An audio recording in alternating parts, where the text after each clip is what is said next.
Hello everyone, welcome to GS era. दोस्तों, आज हम डिस्कस करने वाले हैं कुछ इम्पोर्टेंट टॉपिक्स के बारे में, जैसे कि लोकसभा, राज्यसभा और विधेयक।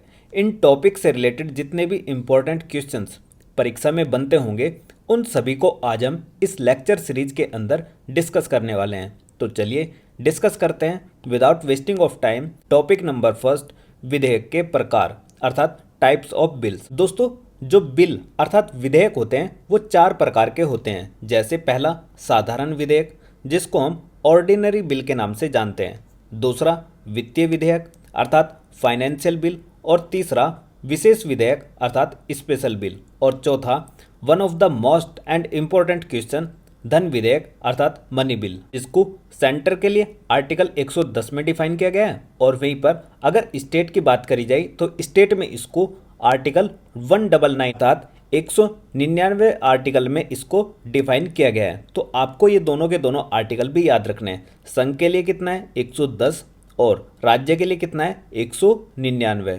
ठीक, तो इसको हम क्या बोलते हैं, मनी बिल अर्थात धन विधेयक। अब दोस्तों, ये बिल होते क्या क्या हैं, इनकी डेफिनेशन क्या है, तो उसके बारे में जान लेते हैं। जैसे साधारण विधेयक अर्थात ऑर्डिनरी बिल, इसके अंदर आते हैं वित्तीय विषयों के अलावा अन्य सभी विषयों से विधेयक। नेक्स्ट धन विधेयक, धन विधेयक में करारोपण, सार्वजनिक व्यय जैसे कि वित्तीय मामलों से संबंधित बिल इसके अंदर आते हैं। नेक्स्ट वित्त विधेयक, इसमें वित्तीय मामलों से संबंधित लेकिन धन विधेयक से अलग मामले आते हैं। यानी कि जो मनी बिल है इसको आर्टिकल 110 में डिफाइन किया गया है और वित्त विधेयक को आर्टिकल 117 में डिफाइन किया गया है। इसके अंदर वित्त मामले ही आते हैं लेकिन वो धन विधेयक से अलग होने चाहिए। नेक्स्ट दोस्तों, संविधान संशोधन विधेयक, इसमें संविधान के उपबंधों में संशोधन से संबंधित बिल आते हैं। जैसे कि आप सभी को पता होगा कि संविधान में संशोधन से संबंधित आर्टिकल क्या है, आर्टिकल 368, जिसको हमने साउथ अफ्रीका से लिया है अर्थात दक्षिण अफ्रीका से ये कंसेप्ट हमारे यहाँ पर इंडियन कॉन्स्टिट्यूशन में जोड़ा गया है। तो आपसे कुछ इस तरीके के फैक्चुअल क्वेश्चन भी पूछे जाते हैं, आपको इन सभी को याद रखना है। मनी बिल 110 और राज्य के लिए 199। संविधान संशोधन विधेयक आर्टिकल 368 कहाँ से लिया है, साउथ अफ्रीका अर्थात दक्षिण अफ्रीका से लिया है। ये जो फाइनेंशियल बिल है अर्थात वित्त विधेयक है, ये आर्टिकल 117 में आता है। ठीक, अब दोस्तों, ये जो फाइनेंशियल बिल होते हैं ये भी दो टाइप के होते हैं, फाइनेंशियल बिल फर्स्ट और फाइनेंशियल बिल सेकंड। और जैसे कि हमने देखा कि स्पेशल बिल अर्थात विशेष विधेयक, इसमें क्या आता है, संविधान संशोधन से रिलेटेड बिल आते हैं। संविधान संशोधन भी तीन तरीके से किया जा सकता है, उसमें भी आप देखोगे एक फेडरल स्ट्रक्चर है वहाँ पर और एक नॉन फेडरल स्ट्रक्चर है। अर्थात कुछ जगह पर ऐसा है कि संविधान में संशोधन करने के लिए आपको राज्यों की सहमति की आवश्यकता होगी और कुछ बिल ऐसे हैं जो कि नॉर्मली पास होंगे 2/3 मेजोरिटी के साथ में और कुछ बिल सिंपल मेजोरिटी के साथ में। ठीक है, जब हम आर्टिकल 368 पढ़ेंगे आगे चलकर, उसमें काफ़ी अच्छे से डिटेल में डिस्कस करेंगे। बस अभी आपको क्या याद रखना है कि जो स्पेशल बिल हैं अर्थात विशेष विधेयक हैं, उसमें कुछ इस प्रकार के बिल आते हैं जैसे कि संविधान में संशोधन से रिलेटेड बिल, में अमेंडमेंट से रिलेटेड बिल। ठीक है, तो इसको कहां पर परिभाषित किया गया, आर्टिकल 368 में। किसको, संविधान संशोधन को, कि इसकी प्रक्रिया क्या क्या होगी। और इसको दोस्तों हमने कहां से लिया था, साउथ अफ्रीका से, ये भी आपको याद रखना है। नेक्स्ट दोस्तों, हम डिस्कस करते हैं लोकसभा अध्यक्ष और लोकसभा उपाध्यक्ष। दोस्तों, लोकसभा अध्यक्ष और उपाध्यक्ष इन दोनों के पद को आर्टिकल 93 के अंतर्गत परिभाषित किया गया है। इसमें बताया गया है कि लोकसभा अपने सदस्यों में से एक अध्यक्ष को और दूसरा उपाध्यक्ष को चुनाव करती है। यानी कि जो लोकसभा के सदस्य हैं वो अपने आप में से एक व्यक्ति को तो चुनेंगे अध्यक्ष और दूसरे को क्या बनाएंगे, उपाध्यक्ष।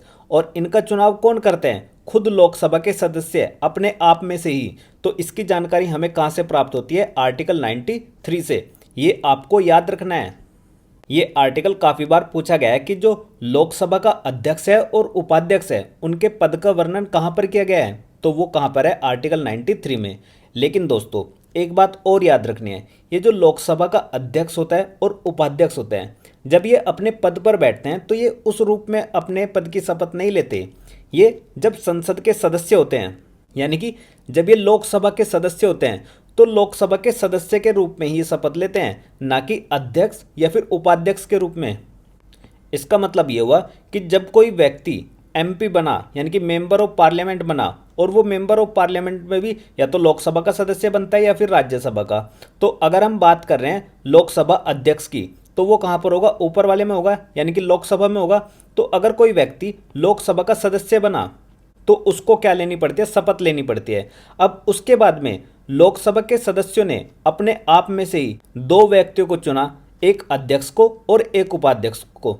अब इन दोनों को जब अध्यक्ष और उपाध्यक्ष बनाया गया उस समय पर इनको शपथ नहीं दिलाई जाती, क्योंकि ये ऑलरेडी क्या ले चुके हैं, एक सांसद के रूप में पहले ही शपथ ले चुके हैं, संसद के सदस्य के रूप में ये क्या कर चुके हैं, पहले ही शपथ ले चुके हैं। अब इनको जरूरत नहीं कि वो अध्यक्ष और उपाध्यक्ष बनने पर भी शपथ लेंगे। ठीक है, तो इस तरीके से आपको इसको याद रखना है। नेक्स्ट, जो अध्यक्ष होता है वो अपना त्यागपत्र उपाध्यक्ष को देता है और उपाध्यक्ष अपना त्यागपत्र अध्यक्ष को देता है, यानी कि ये दोनों के दोनों व्यक्ति अपना त्यागपत्र एक दूसरे को ही दे देते हैं। जैसे कि हमने उसमें भी पढ़ा था, किसमें, राष्ट्रपति में। जो हमारे वाइस प्रेसिडेंट हैं वो अपना त्यागपत्र किसको देते हैं, प्रेसिडेंट को यानी कि राष्ट्रपति को, और राष्ट्रपति अपना त्यागपत्र किसको देता है, उपराष्ट्रपति को। ऐसे ही इनकी कहानी है कि अध्यक्ष क्या करेगा, उपाध्यक्ष को देगा, और उपाध्यक्ष किसको देगा, अध्यक्ष को देगा, क्या, त्यागपत्र। ठीक है। नेक्स्ट है दोस्तों, लोकसभा के तत्कालीन समस्त सदस्यों के बहुमत से पारित संकल्प द्वारा इनको पद से हटाया जा सकता है।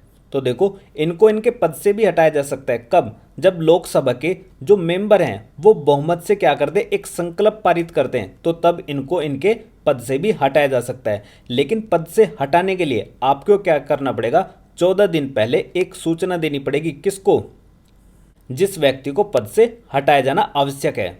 ठीक है।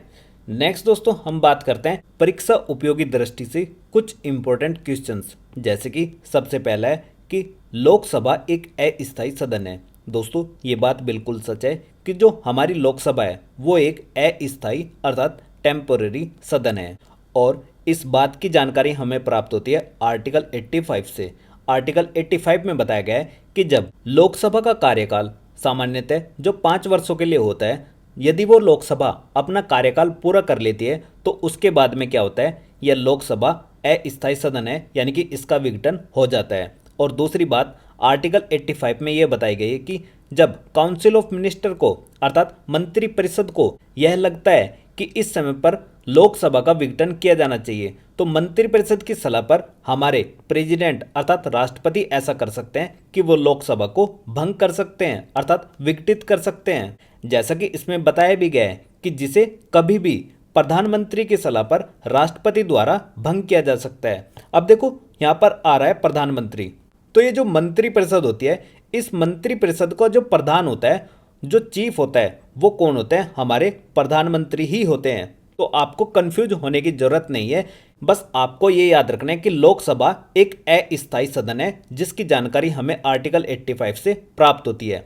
और लोकसभा दो तरीके से विघटित हो सकती है। एक तो काउंसिल ऑफ मिनिस्टर को जब यह लगता है कि हाँ, इस समय पर लोकसभा का भंग किया जाना आवश्यक है, तो वह प्रेसिडेंट महोदय से रिक्वेस्ट करेंगी, यानी कि प्रेसिडेंट महोदय को सलाह देंगी और प्रेसिडेंट ऐसा कर सकते हैं कि वो लोकसभा को भंग कर सकते हैं। दूसरी कंडीशन ये है कि जब लोकसभा सामान्यतः अपने 5 वर्षों का कार्यकाल पूरा कर लेती है, तो उसके बाद जैसे ही उसका टाइम पीरियड खत्म हुआ, वो ऑटोमेटिकली क्या हो जाएगी, डिजोल्व हो जाएगी, यानी कि भंग हो जाएगी, विघटित हो जाएगी। नेक्स्ट है दोस्तों, लोकसभा का कार्यकाल सामान्यतः 5 वर्ष का होता है। देखो, अभी मैंने आपको बताया कि जो लोकसभा का कार्यकाल होता है वो 5 वर्षों के लिए होता है। अब देखो, यहाँ पर लिखा है सामान्यतः, इसका मतलब यह है कि देखो, जनरली तो क्या होता है, लोकसभा का कार्यकाल 5 वर्षों के लिए होता है, लेकिन इससे पहले भी इसको भंग किया जा सकता है। कब, यदि विपक्ष के द्वारा अविश्वास प्रस्ताव लेकर आया गया और सरकार जो सत्ता पक्ष है वो अपना बहुमत ना पारित कर पाए कि भाई हमारे पास इतने सांसद है, 272 प्लस सांसद है, तो अगर ऐसा नहीं होता है तो उनकी क्या होगी, सरकार गिर जाएगी। तो इस प्रकार से कहा गया है कि ये क्या है, सामान्यतः है, यानी कि इससे पहले भी हो सकता है। जनरली तो कितना होता है, 5 साल होता है। और मैं आपको एक बात और बता दूं, ये जो 5 वर्ष का कार्यकाल है लोकसभा का कार्यकाल, देखो जब भारत का संविधान बना था तो उस समय पर 5 वर्ष ही था, लेकिन 42वें संविधान संशोधन के माध्यम से वर्ष 1976 में लोकसभा का कार्यकाल 6 वर्षों के लिए कर दिया गया था। लेकिन फिर इसको 44 नंबर के कॉन्स्टिट्यूशन अमेंडमेंट एक्ट के द्वारा 1978 में 6 वर्षों से घटाकर फिर से क्या कर दिया गया था, 5 साल कर दिया गया था। तो 1978 से अब क्या है, कंटिन्यू फिर से लोकसभा का कार्यकाल 5 वर्षों के लिए है। तो आपको ध्यान रखना है कि जो हमारी राज्यसभा है, राज्यसभा का कार्यकाल 6 वर्ष होता है और लोकसभा का कार्यकाल 5 वर्षों के लिए होता है। नेक्स्ट है दोस्तों, आपातकाल के समय संसद विधि द्वारा लोकसभा के कार्यकाल में वृद्धि कर सकती है, जो कि एक बार में 1 वर्ष तक हो सकती है। इसका मतलब यह है कि देश में जब भी कभी आपातकाल की घोषणा की जाएगी तो उस समय पर जो लोकसभा का कार्यकाल है वो 1 वर्ष में एक बार के लिए बढ़ाया जा सकता है। ठीक। नेक्स्ट क्वेश्चन है दोस्तों, मंत्रिपरिषद लोकसभा के प्रति सामूहिक रूप से उत्तरदायी होती है। ये बात बिल्कुल सच है और दोस्तों ये सबसे इंपॉर्टेंट क्वेश्चन में से एक क्वेश्चन है। आपको याद रखना है कि जो मंत्रिपरिषद होती है वो लोकसभा के प्रति उत्तरदायी होती है और इस बात की जानकारी हमें कहाँ से प्राप्त होती है? आर्टिकल 75 की क्लॉज 3 से। आर्टिकल भी याद रखना है, आर्टिकल 75 की सब क्लॉज 3 हमें यह बात की जानकारी देती है कि जो काउंसिल ऑफ मिनिस्टर है अर्थात मंत्रिपरिषद है वो लोकसभा के प्रति सामूहिक रूप से उत्तरदायी होती है। नेक्स्ट, लोकसभा में कोरम या गणपूर्ति कुल सदस्य संख्या का 1/10 होती है। 1/10 का मतलब कितना हुआ? 55 सदस्य। देखो दोस्तों, ये जो कोरम है इस कोरम को हिंदी में क्या बोलते हैं? गणपूर्ति बोलते हैं और इसका मतलब होता है 1/10। अब ये 1/10 ही होगा कोरम का मतलब। इस बात की जानकारी कहाँ से प्राप्त होती है? तो इस बात की जानकारी हमें प्राप्त होती है आर्टिकल 100 से। जो आर्टिकल नंबर 100 है वो हमें इस बात की जानकारी देता है कि संसद के प्रत्येक सदन का अधिवेशन गठित करने के लिए गणपूर्ति सदन के सदस्यों की कुल 1/10 भाग होगी। यानी कि अगर लोकसभा या फिर राज्यसभा का किसी का भी अधिवेशन होगा तो उसके लिए संख्या कितनी रहेगी? 1/10 कंपलसरी है, कम से कम इतनी सदस्य संख्या तो रहेगी और इसी को क्या बोलते हैं? कोरम बोलते हैं। ठीक। आर्टिकल 100 की भी सब क्लॉज 3 हमें इस बात की जानकारी देते हैं। जैसे कि दोस्तों अब ये 55 सदस्य क्यों है? देखो हमारी जो लोकसभा है, लोकसभा में अधिकतम सदस्यों की संख्या कितनी है? 550 है। तो 550 का 1/10 का मतलब कितना हुआ? 55 सदस्य है। ये सारी बातें हम लास्ट लेक्चर में बहुत अच्छे से डिटेल में डिस्कस कर चुके हैं। तो इसलिए बोलता हूँ कि आप जब भी कोई लेक्चर देखते हो ना तो उससे पहले का लेक्चर जरूर देख लिया करो ताकि आपके सारी चीजें अच्छे से क्लियर हो जाएं। नेक्स्ट, आर्टिकल 108 संयुक्त अधिवेशन अर्थात ज्वाइंट सिटिंग से रिलेटेड है। किसकी ज्वाइंट सिटिंग? दोनों सदनों की। दोनों सदन कौन कौन से हैं हमारे यहाँ पर? एक लोकसभा और दूसरी राज्यसभा। यानी कि लोकसभा और राज्यसभा की जो ज्वाइंट सिटिंग के बारे में हमें जानकारी देता है वो आर्टिकल 108 जानकारी देता है। अब इसको थोड़ा सा और डिटेल में जान लेते हैं कि जो संयुक्त बैठक है इसको कहाँ पर डिफाइन किया गया है? आर्टिकल 108 में। इसको बुलाता कौन है? आहूत कौन करता है? राष्ट्रपति। लेकिन इस संयुक्त बैठक की जो अध्यक्षता करते हैं वो करते हैं हमारे लोकसभा के अध्यक्ष।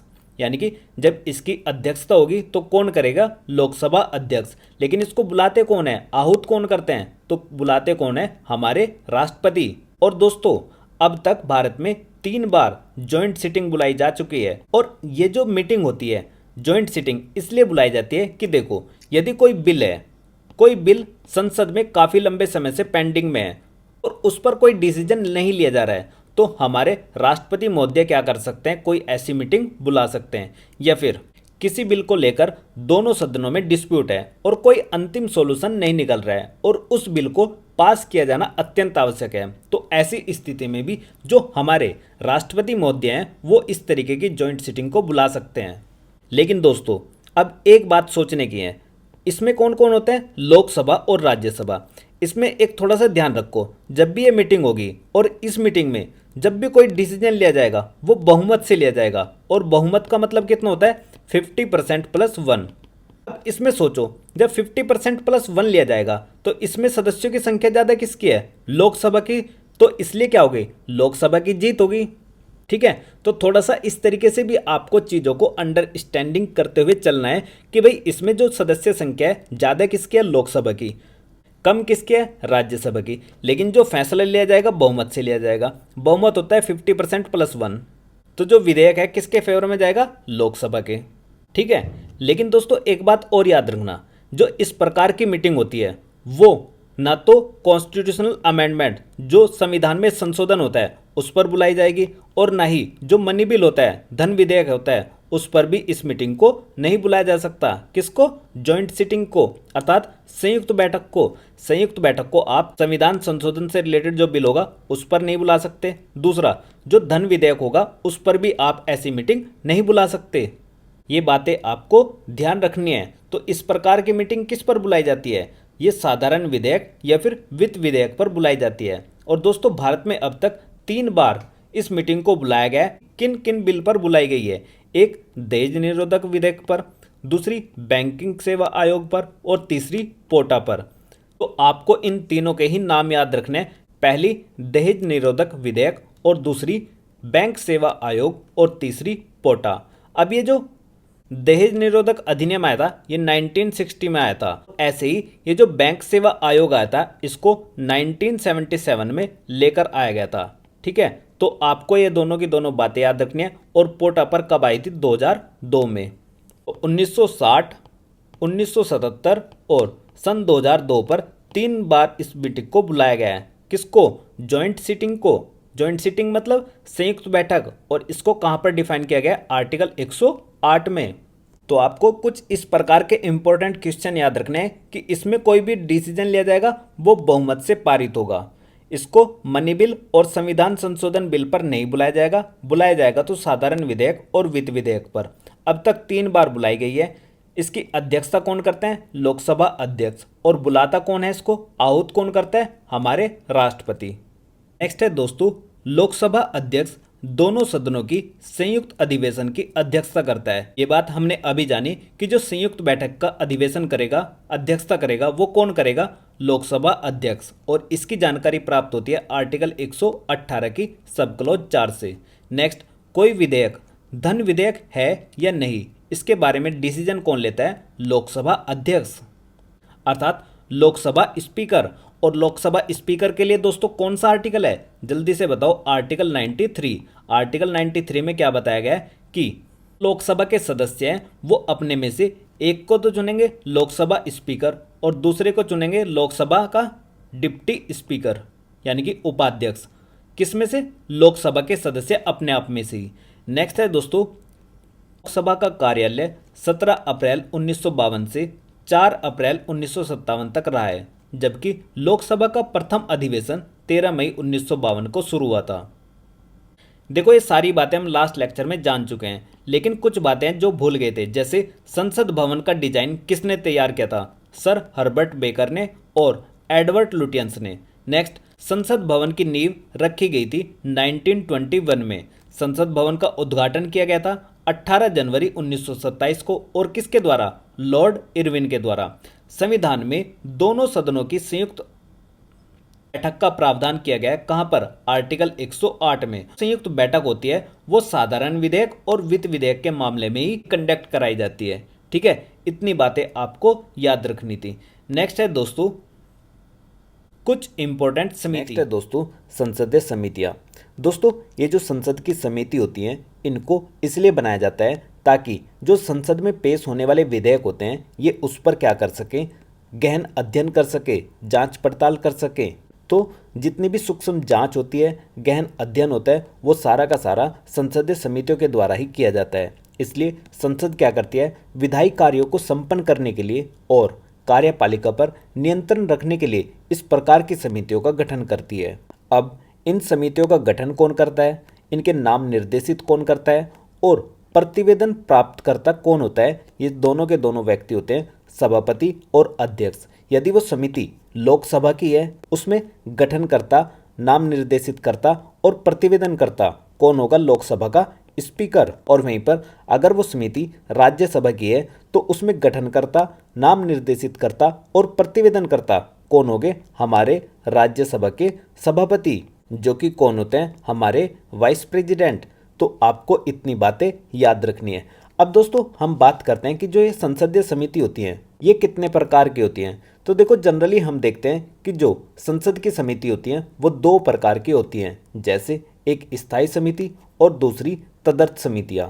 अब स्थायी समिति और तदर्थ समिति नाम से ही क्लियर है कि इनकी प्रकृति क्या होगी? स्थायी होगी, अर्थात ये परमानेंट होगी। लेकिन इनका जो कार्यकाल होता है वो 1 वर्ष के लिए होता है, इसलिए इनका गठन प्रत्येक वर्ष किया जाता है, क्योंकि भाई इनका कार्यकाल क्या होगा, 1 वर्ष पूरा हो जाएगा तो फिर से क्या करना पड़ेगा, नेक्स्ट ईयर के लिए उनको गठित करना पड़ेगा। तो इस प्रकार की समिति क्या होती है, स्थायी समिति होती हैं। स्थायी समितियों को हम स्टैंडिंग कमेटी के नाम से जानते हैं। जैसे कि इसके अंदर आप पढ़ोगे काफ़ी सारी, जैसे कि वित्तीय समिति, जैसे प्राक्कलन समिति, लोक लेखा समिति, सरकारी उपक्रम समिति, तो इस प्रकार की समिति इसके अंदर आती हैं। नेक्स्ट है दोस्तों तदर्थ समितियाँ। इन तदर्थ समितियों की जो प्रकृति होती है वो कैसी होती है, अस्थायी होती है, अर्थात ये टेम्परेरी होती हैं, क्योंकि इनको किसी न किसी उद्देश्य के लिए बनाया जाता है, क्योंकि इनको किसी न किसी उद्देश्य के लिए गठित किया जाता है, और जब उस उद्देश्य को, उस कार्य को पूरा कर लिया जाता है तो इनका कार्यकाल भी क्या होता है, पूरा हो जाता है। अर्थात जब समिति अपना उद्देश्य अचीव कर लेगी, अपना जो कार्य है उसको कर लेगी, तो उस समिति को क्या कर दिया जाएगा, कर दिया जाएगा। तो इसको बोलते हैं तदर्थ समिति, अर्थात एडहॉक समिति। इसमें आप कैसी समितियां देखते हो, जैसे कि आपने सुना होगा परवर समिति, संयुक्त परवर समिति यानी कि द सेलेक्ट, और जॉइंट सिलेक्शन कमेटी जो ये होती हैं, या फिर जॉइंट पार्लियामेंट्री कमेटी जैसे होती है, सारी की सारी तदर्थ समितियों के अंतर्गत आती हैं। जैसे आपने एक सुना होगा जॉइंट पब्लिक कमेटी, कौन सी थी, 2G स्पेक्ट्रम घोटाला।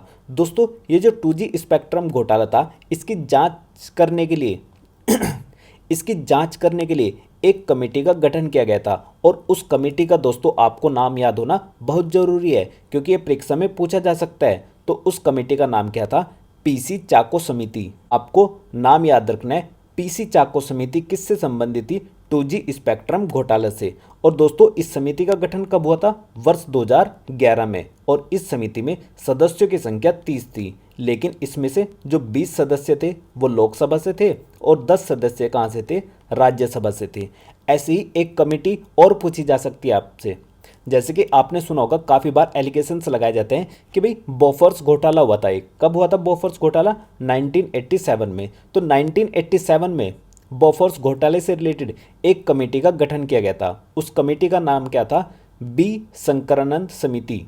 बी शंकरानंद समिति का गठन किस लिए किया गया था, ताकि वो क्या कर सके, बोफोर्स घोटाले की जांच कर सके। और बोफोर्स घोटाले की जांच करने के लिए इस समिति का गठन कब हुआ था, 1987 में। तो ये दोनों के दोनों ईयर भी आपको याद रखना है इस समिति से रिलेटेड।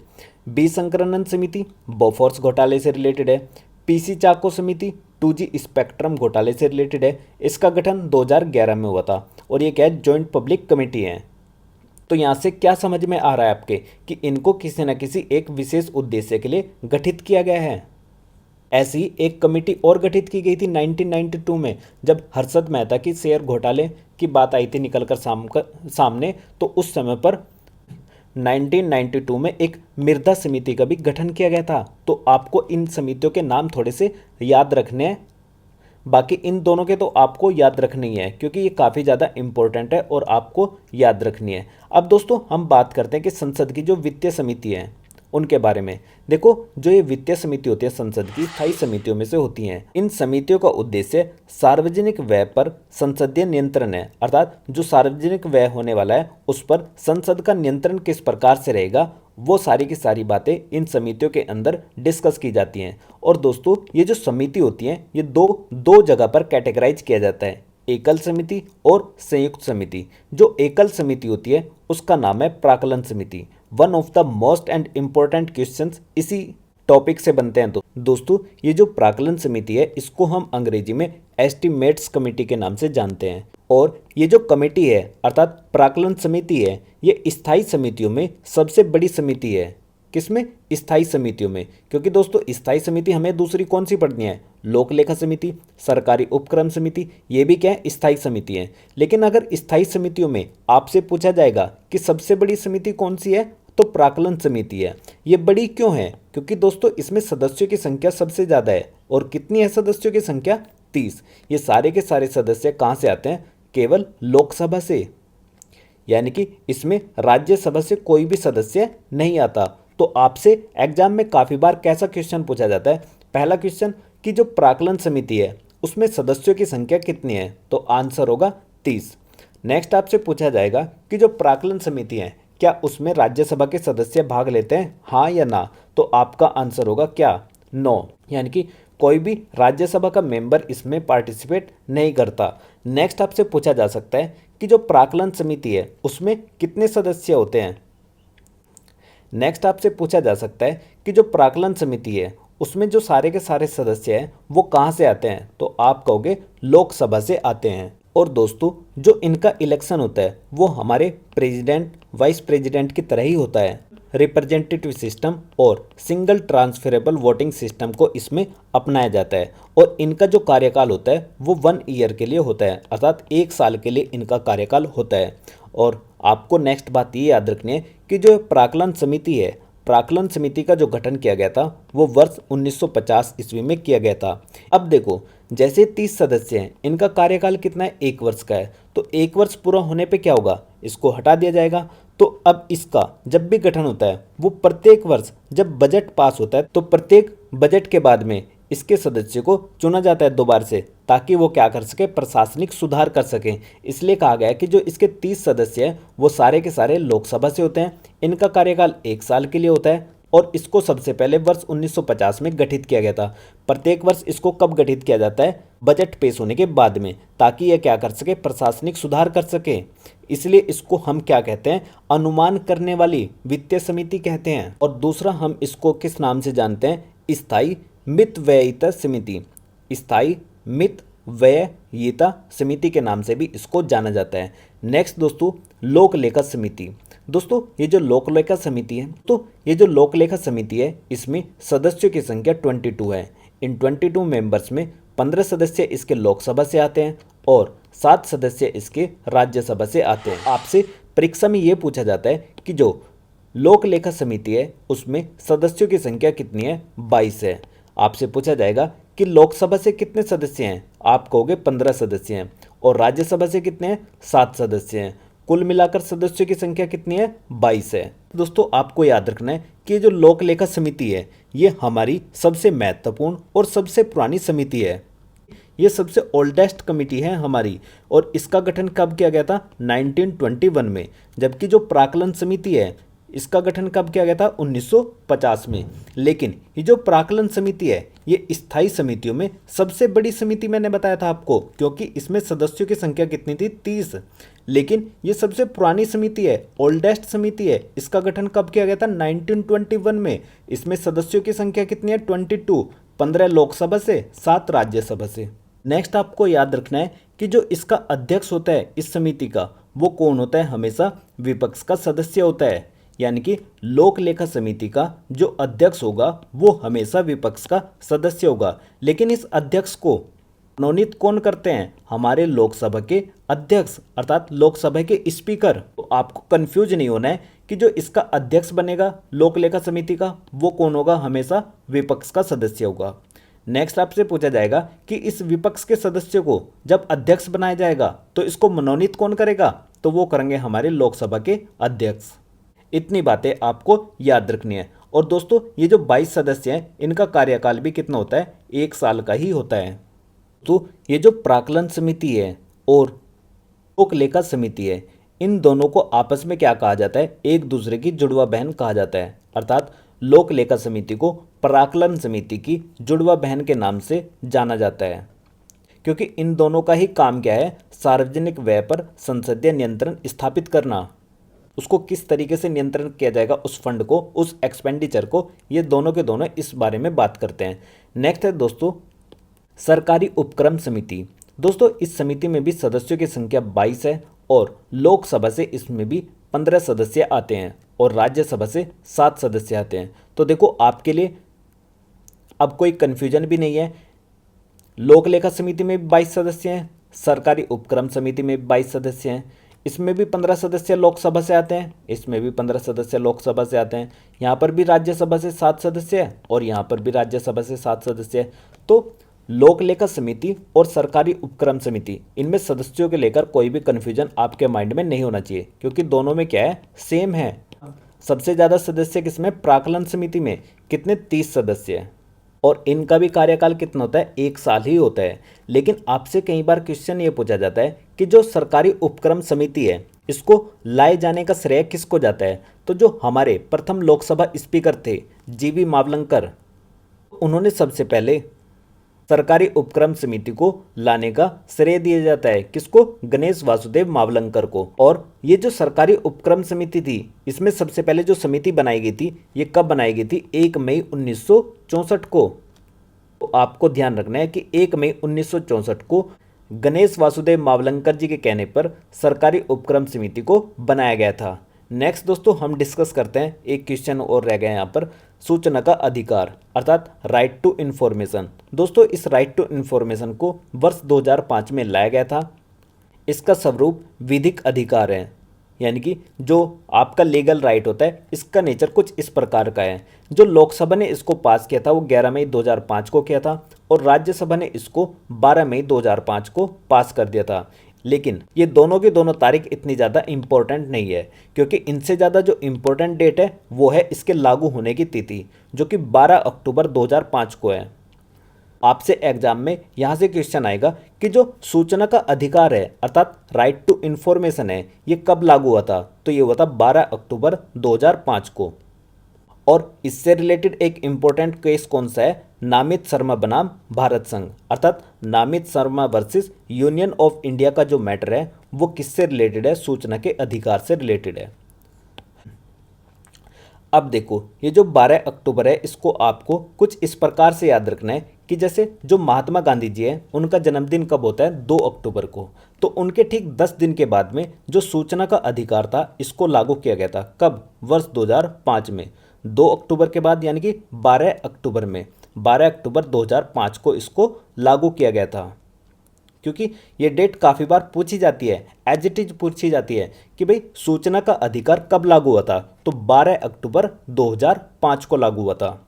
ये डेट काफ़ी ज़्यादा इंपॉर्टेंट है, आपको याद रखनी है। नेक्स्ट दोस्तों हम डिस्कस करते हैं स्थायी संसदीय समिति होती हैं उनके कुछ प्रकार, जैसे वित्तीय समिति अभी हमने डिस्कस करी, प्राक्कलन समिति, लोक लेखा समिति, सरकारी उपक्रम समिति, ये क्या थी? सारी की सारी वित्तीय समितियाँ थी। नेक्स्ट ऐसी विभागीय समिति होती हैं और ये भी क्या होती हैं? स्थायी नेचर की होती हैं। अब ये जो जांच समिति होती हैं दोस्तों, ये भी 2 प्रकार की होती हैं। जैसे इसमें आती है एक विशेष अधिकार समिति। एक विशेष अधिकार समिति वो समिति होती है, देखो दोस्तों, जब कोई सदन का सदस्य होता है, यानी कि जो कार्य सदन होता है उसमें सदस्य होते हैं, उनके कुछ विशेष अधिकार होते हैं, तो उनकी रक्षा करने का कार्य कौन करती है? हमारी ये जांच समिति करती है। यानी कि समिति विशेष अधिकारों के उल्लंघन के मामले की जांच करती है। किसके? उसके सदस्यों के। और दूसरी होती है दोस्तों जांच समिति में याचिका समिति। इसमें क्या होता है कि सदन के पास में जनता के द्वारा सामान्य हित के विषय से संबंधित कुछ याचिकाएं आती हैं, तो इन याचिकाओं पर, इन पेटिशंस पर विचार करने के लिए किसका गठन किया जाता है? याचिका समिति का किया जाता है। और वो भी किसके अंतर्गत आती है? जांच समिति के ही अंदर आती है। देखो आपको इतना वाइडली याद नहीं रखना है, बस मैं बता रहा हूँ आपको एक थोरली। नेक्स्ट है दोस्तों परीक्षण एवं नियंत्रण के लिए गठित समितियाँ, उससे आगे सदन समिति या फिर सेवा समिति, और नेक्स्ट है सदन के दैनिक कार्यों से संबंधित समितियाँ। तो इस प्रकार की हमारी कुछ संसद की स्थायी समितियां हैं। तो आपको बस याद रखनी है कौन कौन सी? प्राक्कलन समिति, लोक लेखा समिति, सरकारी उपक्रम समिति, उनके सदस्य हैं, उनका कार्यकाल, कितने सदस्य लोकसभा से हैं, कितने सदस्य राज्यसभा से हैं, ये सारी बातें आपको डिस्कस करनी है। नेक्स्ट दोस्तों हम डिस्कस करते हैं संयुक्त बैठक, और इस टॉपिक को हम ऑलरेडी डिस्कस कर चुके हैं तो हम इसको स्किप कर देते हैं। और नेक्स्ट है दोस्तों धन विधेयक। धन विधेयक को अंग्रेजी में हम मनी बिल कहते हैं। इसको आर्टिकल 110 के अंदर परिभाषित किया गया है, लेकिन इसको किस तरीके से पास किया जाएगा उसका प्रोसीजर बताया गया है आर्टिकल 109 में। इसको लोकसभा में प्रस्तुत किया जाता है और कोई बिल धन विधेयक है या नहीं इसकी जानकारी हमें कौन देता है? लोकसभा अध्यक्ष। नेक्स्ट आपसे पूछा जा सकता है कि क्या धन विधेयक को राज्यसभा रोक सकती है? बिल्कुल रोक सकती है। कितने दिन तक? 14 दिन तक। 14 दिन से ज़्यादा वो अपने पास इसको नहीं रख सकती। तो आपको कुछ इस तरीके की बातें याद रखनी थी। नेक्स्ट आपको याद रखना है कि जो स्टेट के लिए मनी बिल को परिभाषित किया गया है वो आर्टिकल 199 में डिफाइन किया गया है। और दोस्तों ये जो धन विधेयक है इस पर जॉइंट सिटिंग नहीं होती, यानी कि इस पर संयुक्त बैठक नहीं हो सकती। और संयुक्त बैठक को कहाँ पर डिफाइन किया गया है? आर्टिकल 108 में। नेक्स्ट आपको याद रखना है कि जो ये धन विधेयक होता है इसको पुनर्विचार के लिए भी नहीं लौटाया जा सकता। ठीक, तो ये थी कुछ धन विधेयक से रिलेटेड कुछ इंपॉर्टेंट बातें। देखो दोस्तों आपके मन में एक डाउट तो होगा कि यार ये जो विधेयक विधेयक कर रहे हैं, विधेयक होता क्या है। तो देखो अंग्रेजी में विधेयक को कहते हैं हम बिल। अब जैसे दोस्तों ये हमारी संसद के दो सदन हैं, ये लोकसभा और ये राज्यसभा, और इसमें कोई बिल लेकर आया जाता है, यानी कि कोई विधेयक लेकर आया जाता है, ये क्या है, अभी बिल है। तो इसको या तो हम पहले कहाँ पेश करेंगे, लोकसभा में, या फिर कहाँ करेंगे, राज्यसभा में। संसद के किसी भी सदन में हम विधेयक को पेश कर सकते हैं।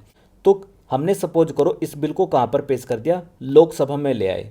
अब लोकसभा से पास होने के बाद में ये कहाँ पर जाएगा, राज्यसभा में जाएगा।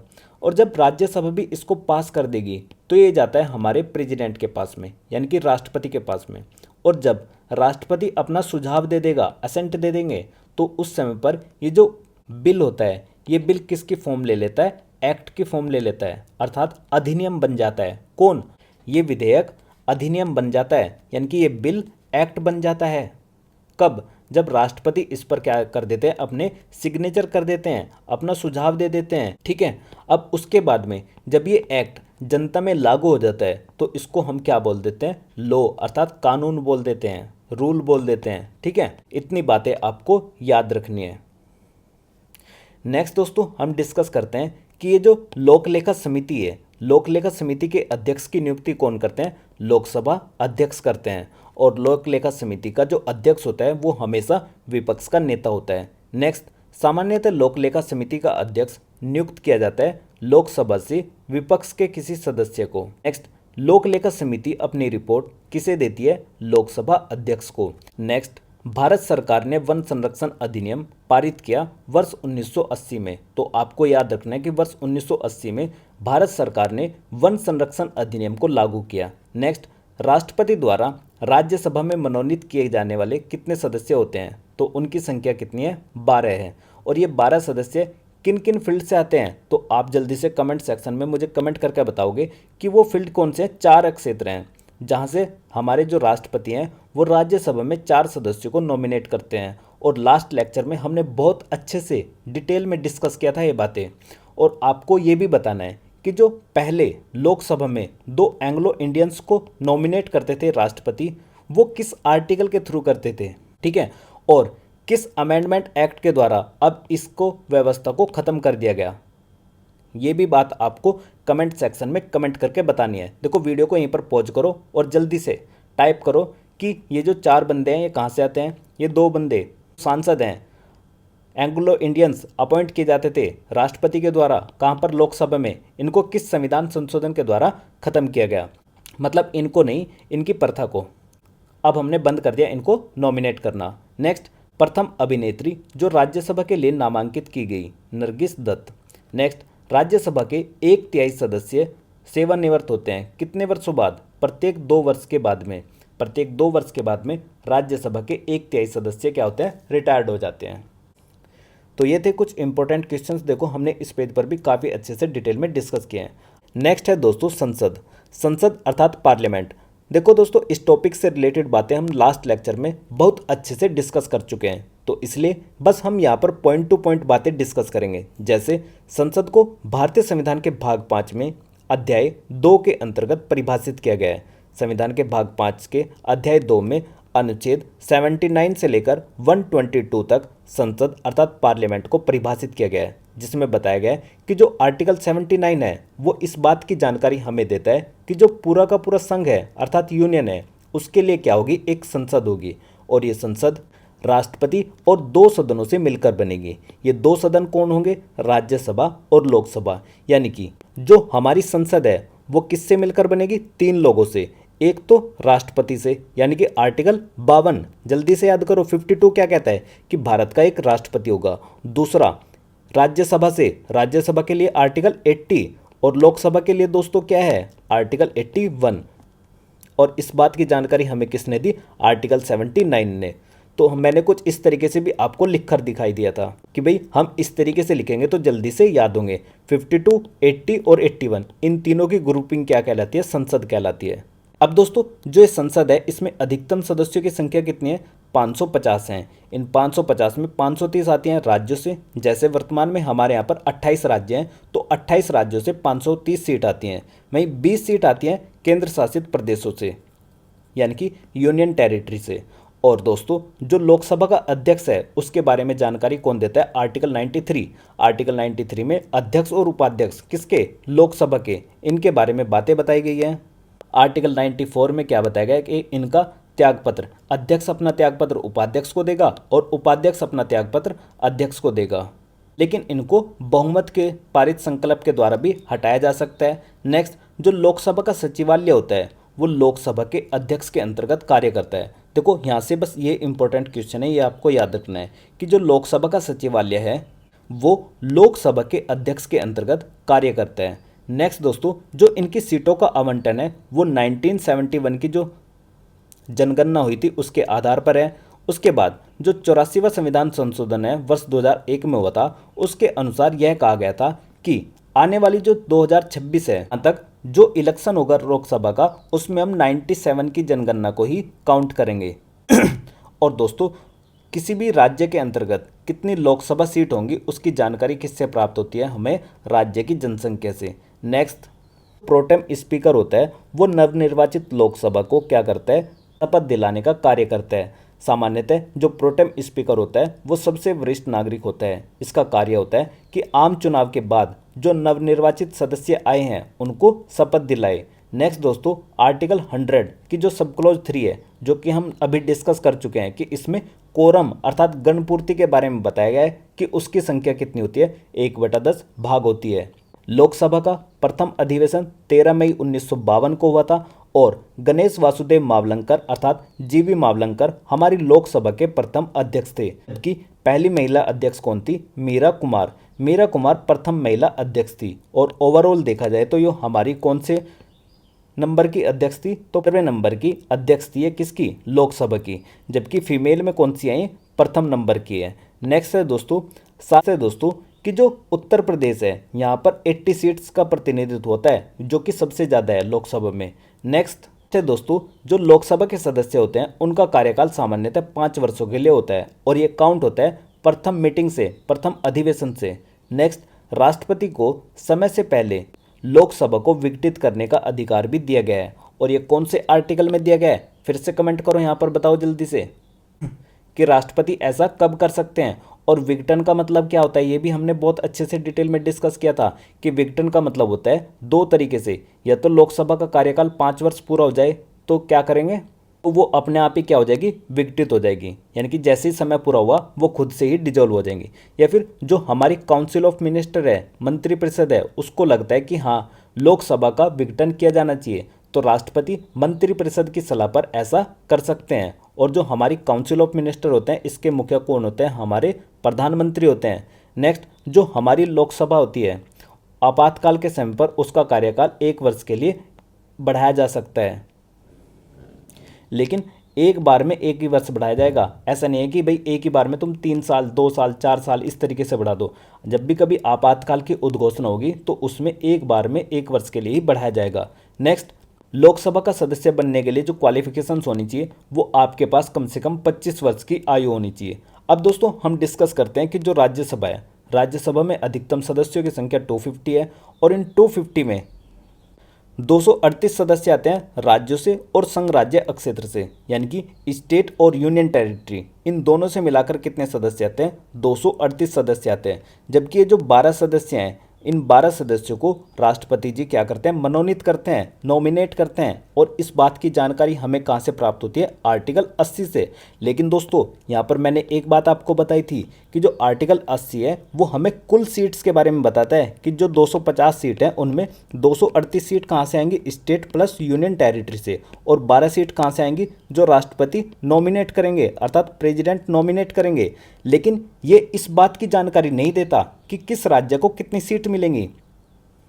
हमारे यहाँ पर जो यूपी है, यूपी के अंदर राज्यसभा की कितनी सीट्स हैं? 31। तो अगर यूपी को 31 सीट दी गई है, इस बात की जानकारी हमें कौन नहीं देता? आर्टिकल 80। इस बात की जानकारी हमें कहाँ से प्राप्त होती है? अनुसूची 4 से।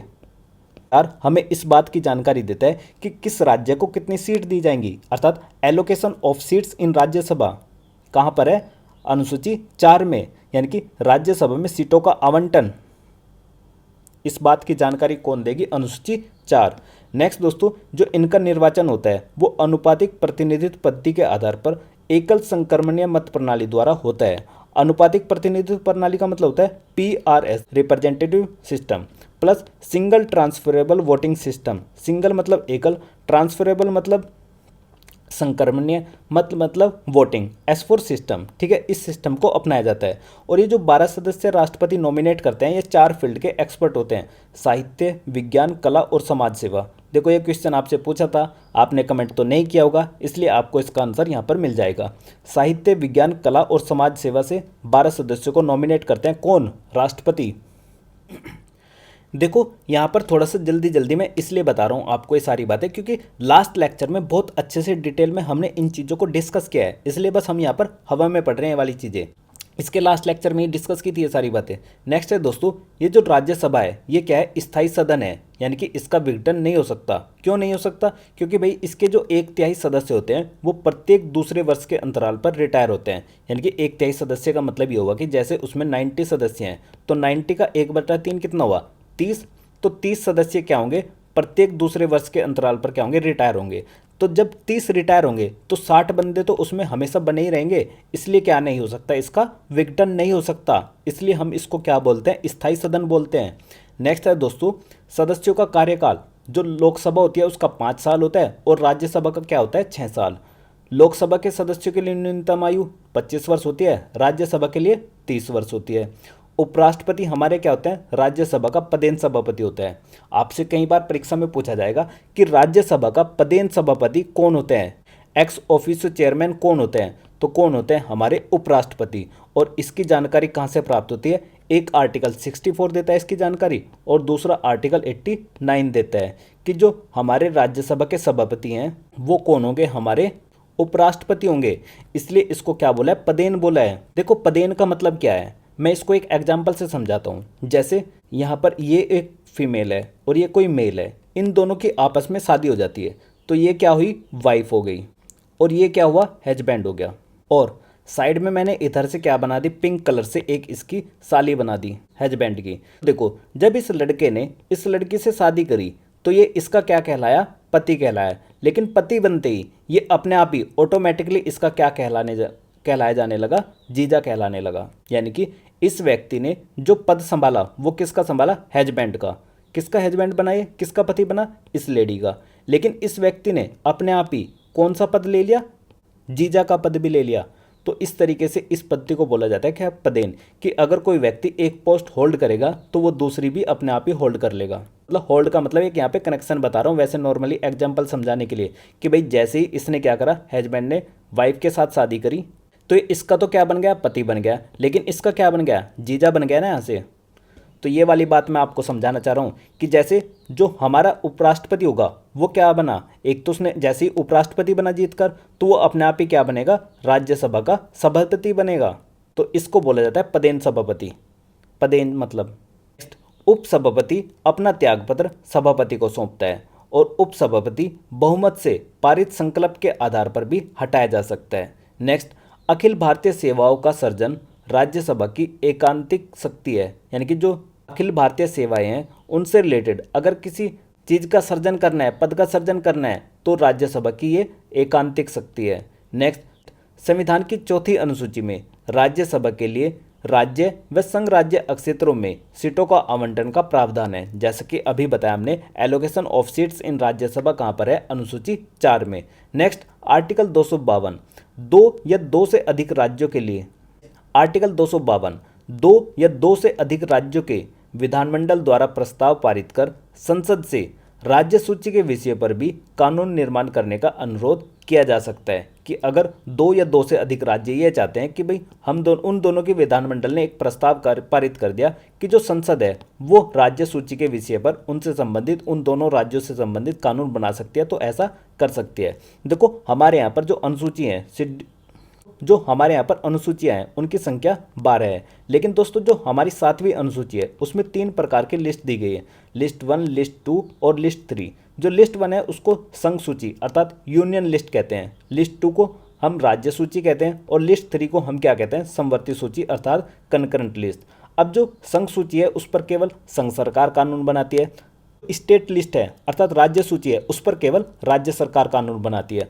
और कंकरेंट लिस्ट अर्थात समवर्ती सूची एक ऐसी सूची होती है जिस पर केंद्र और राज्य दोनों के दोनों मिलकर कानून बनाते हैं। तो इसमें यही कहा है कि जो आर्टिकल 252 है, अगर दो स्टेट की मंडल एक ऐसा प्रस्ताव पारित कर दे कि भाई हम इस पर क्या चाहते हैं, कानून बनाना चाहते हैं, तो संसद क्या कर सकती है, ऐसा कानून बना सकती है राज्य सूची के विषय पर भी।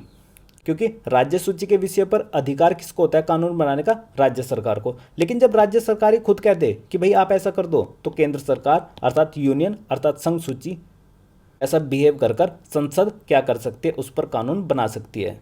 तो देखो ये था इस लेक्चर का डिस्कशन, और हमने बहुत अच्छे से डिटेल में हर एक चीज़ को डिस्कस किया है। और सारी की सारी समितियाँ पढ़ी हमने यहाँ पर, इन समितियों के नाम आपको याद रखना है। हमने विधेयक को भी पढ़ा, साथ ही साथ लोकसभा अध्यक्ष और उपाध्यक्ष, ये सारी की सारी बातें हमने डिस्कस करी है।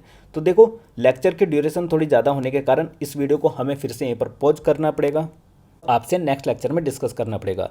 तो ये था इस वीडियो का एंड। आई होप आपको ये वीडियो पसंद आई होगी। अगर आपको ये वीडियो पसंद आई है तो इस वीडियो को लाइक कीजिए और अपने दोस्तों को शेयर कीजिए। तो मिलते हैं नेक्स्ट वीडियो में। Thank you for watching GS era.